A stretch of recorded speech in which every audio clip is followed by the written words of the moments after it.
নমস্কার, হিয়ানের রান্নাঘরে সবাইকে স্বাগত জানাই। আজ আমি তৈরি করব লেমন চিকেন ফ্রাই। তার জন্য এখানে নুন, টক দই, হলুদ আর লঙ্কা গুঁড়ো নিয়েছি। আর এখানে শুকনো মশলা কিছু নিয়েছি, কাসুরি মেথি, গোলমরিচ গুঁড়ো, গরম মশলা গুঁড়ো, ধনে গুঁড়ো, জিরে গুঁড়ো আর এখানে নিয়েছি পেঁয়াজ, আদা, রসুন বাটা। আর এখানে আছে লেবু আর ময়দা আর কর্নফ্লাওয়ার। আর এখানে মাংসতে আমি আগে নুন মাখিয়ে রেখেছি যাতে মাংস থেকে জলটা ঝরে যায়। এটা 250 গ্রাম মাংস আছে। মাংসটাকে দেখুন আমি লম্বা লম্বা পিস করে কেটেছি। কেটে একদম লম্বা ফিঙ্গার সাইজে পিস করা আছে।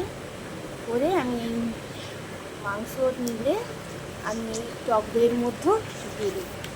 এই টক দইয়ের মধ্যে আছে টক দই 2 থেকে 3 চামচ আছে। আর এটা 250 গ্রাম মাংস আছে। আর এখানে পাউরুটিকে একটা গুঁড়ো করে রেখেছি, আপনারা দেখতে পাচ্ছেন একটা পাউরুটি গুঁড়ো করা আছে মিক্সিতে। আর এটা পেঁয়াজ, আদা, রসুনের পেস্টটা আমি 3 চামচের মতন দিয়ে দেবো। আর সমস্ত গুঁড়ো মশলাগুলো দিয়ে দিয়েছি। এবার আমি কী করব, এখানে ময়দা আছে 2-3 চামচ আর কর্নফ্লাওয়ার আছে 1 চামচ। পুরোটাই আমি দিয়ে দিলাম। সমস্ত উপকরণগুলো দিয়ে আমি মাংসটাকে ভালো করে ম্যারিনেট করব, ভালো করে মাখাবো এবং সুন্দর করে আমি মাংসটাকে দাবিয়ে দাবিয়ে মাখবো। দেখুন আমার সুন্দর করে মাখা হয়ে গেছে মাংসটা। এবার আমি পুরো একটা লেবু এতে নিংড়ে দেবো, পুরো একটা লেবুর রস নিংড়ে দেবো। এবার কেউ আন্দাজ মতন 3 চামচ লেবুর রস, 250 মাংসতে 3 চামচ লেবুর রস দেবেন। আমি পুরো একটা গোটা লেবু আমি দিচ্ছি, দিয়ে আবার এটাকে সুন্দর করে মেখে দেবো। এই মশলার সাথে পুরোটাই ভালো করে মেখে এটা কিছুক্ষণ, কেউ 20 মিনিট 25 মিনিট এটা আমি চাপা দিয়ে রাখবো। কারণ তারা থাকলে তারা 10 মিনিট অন্তত রাখবেন যাতে মশলাটা মাংসের ভেতরে স্প্রেড করে যায়। এরপরে আমি এখানে দেখুন পাউরুটি গুঁড়ো করে নিয়েছি। পাউরুটি গুঁড়োতে এই ভাজাটা খুব ভালো হয়। বিস্কুট গুঁড়োর থেকে এই পাউরুটি গুঁড়োতে এই ভাজাটা খুব ভালো হয়। দেখুন পাউরুটি গুঁড়োটা আমি আবার কাছ থেকে দেখিয়ে দিলাম। এবার আমি কি করব, একটা একটা পিস তুলে আমি পাউরুটি গুঁড়োর উপরে দিয়ে দেবো, পাউরুটি গুঁড়োর উপরে সাজিয়ে দেবো।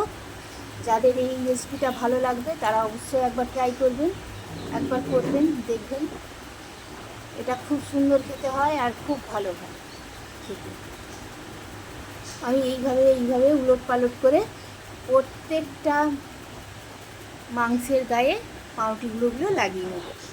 জাঁকিয়ে লাগাবো না, ওপর থেকে হালকাভাবে লাগাবো। এবার তেল গরম করতে দিয়েছিলাম আমি।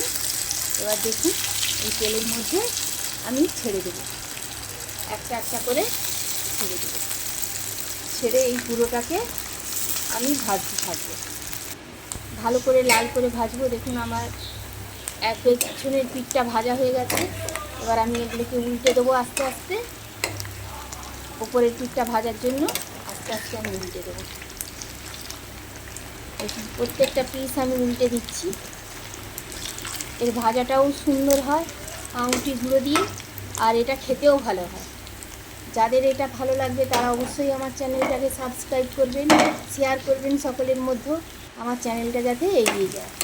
দেখুন আমার ভাজা হয়ে গেছে পুরো। এবার আমি তেল থেকে ছেঁকে ছেঁকে তুলে দেব। পুরোটাই দেখুন সুন্দর লাল করে আমার ভাজা হয়ে গেছে। এবার আমি আস্তে আস্তে করে তুলে নেব। পাউরুটি গুঁড়ো দিয়ে ভাজলে একটা কি হয়, তেলের মধ্যে কোনো আস্তরণ পড়ে না, তেলটা পরিষ্কার থাকে। এই দেখুন আমার সমস্ত মাংসের পিসগুলো ভাজা হয়ে গেছে, ফিঙ্গার পিসগুলো ভাজা হয়ে গেছে সমস্তটাই। দেখুন আমি লাল করে ভেজেছি আর এটা মুচমুচে হয়েছে। আমার পরিবেশনের জন্য তৈরি। যাদের এইটা ভালো লাগবে তারা অবশ্যই আমার চ্যানেলটাকে সাবস্ক্রাইব করবেন। আমার অনুরোধ রইল সবার কাছে, শেয়ার করবেন। সুস্থ থাকবেন, ভালো থাকবেন এবং সাবধানে থাকবেন।